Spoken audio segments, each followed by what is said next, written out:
Now, step 2 is to refine your idea. That's step 2, to refine it, to make it a very good idea.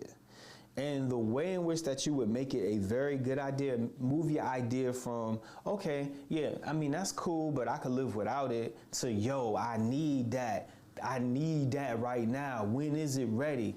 In order to move your idea from sort of iffy to can't live without, is to refine it.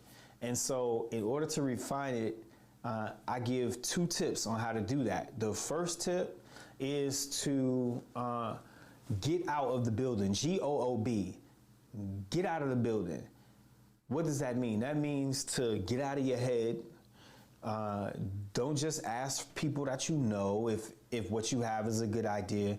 Get out of the building. And I suggest that you do this.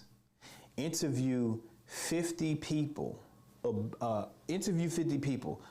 And these 50 people, you don't necessarily tell them about your idea, but this is how you identify these people. What you do is think about the idea in which that you have, the problem that you're trying to solve, and think about how these people, whoever these people are that you're thinking about, how are they already solving the problem in the less efficient way that you're thinking about? How are they already solving it? Even if they're not solving it, that's a solution. They don't care. So they just live without solving the problem.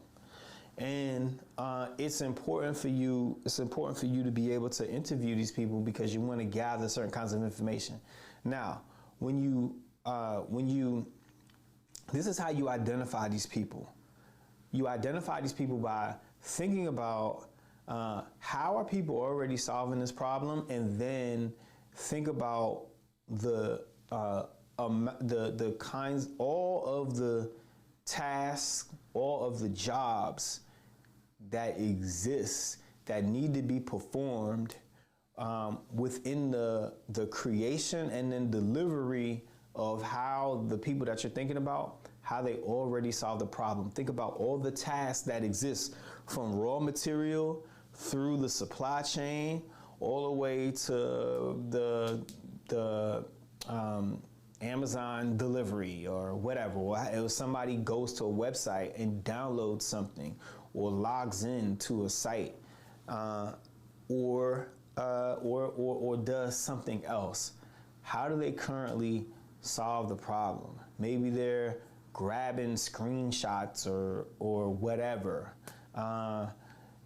However they're currently solving the problem, identify all the tasks in that ecology, and then what you do is I try to find 50 people throughout that entire process, right?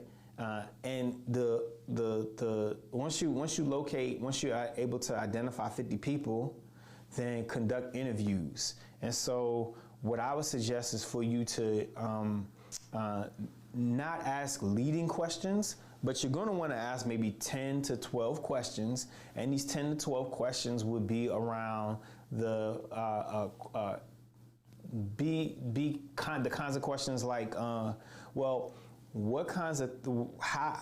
are some pain points in your job? Or how do you think, what are some ideas that you think would make this task better? Or is this task an issue for you?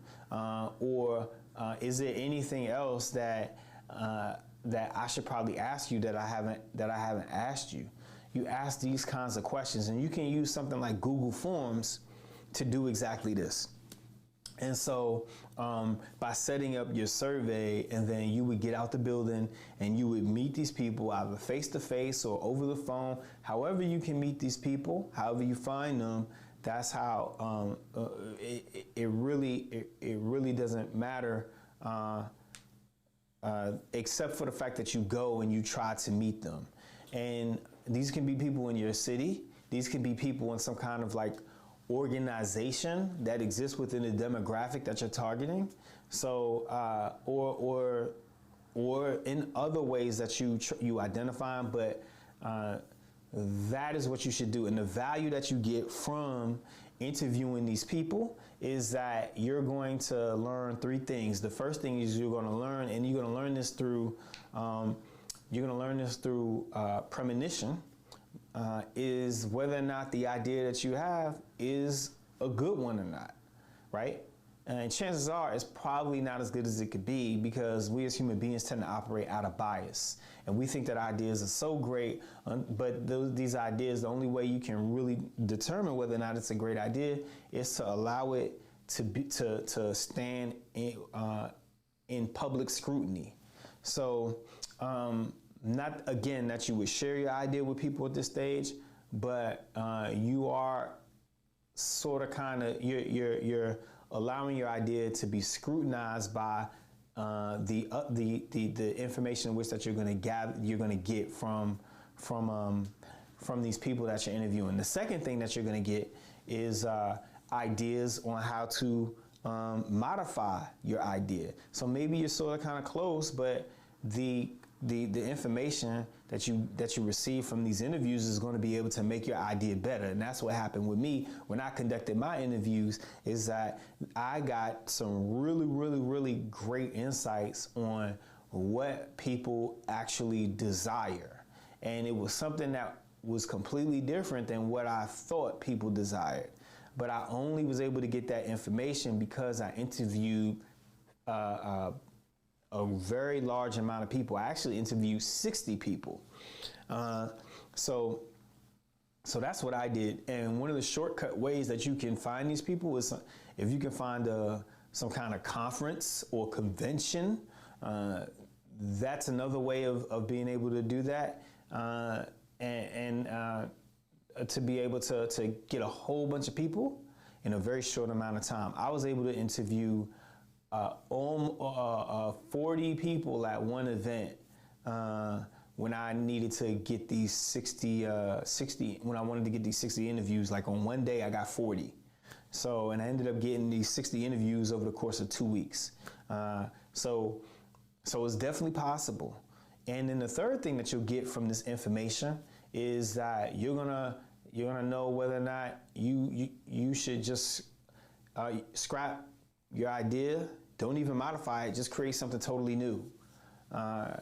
You might end up doing that. People are going to tell you something that you just didn't even think about, and it's like markedly better, exponentially better than the idea that you had before.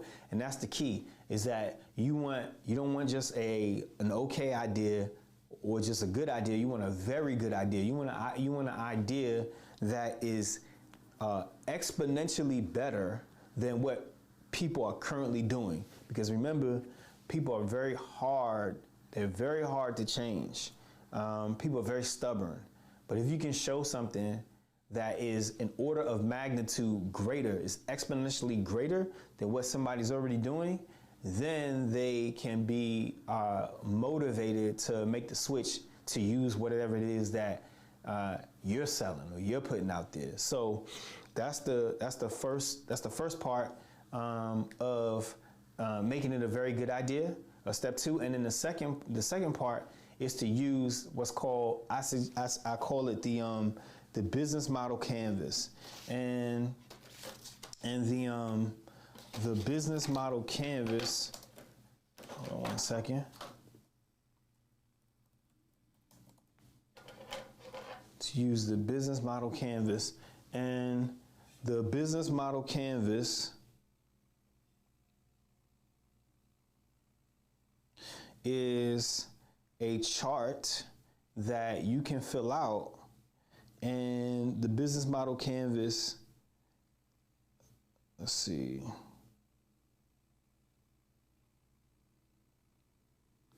This is it right here.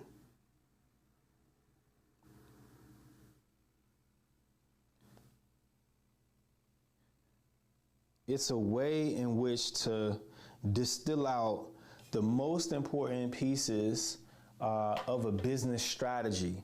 So it's like, think about a business plan, but instead of a business plan that you're putting together so many pages, this is one page. You don't need a business plan, just use the business model canvas.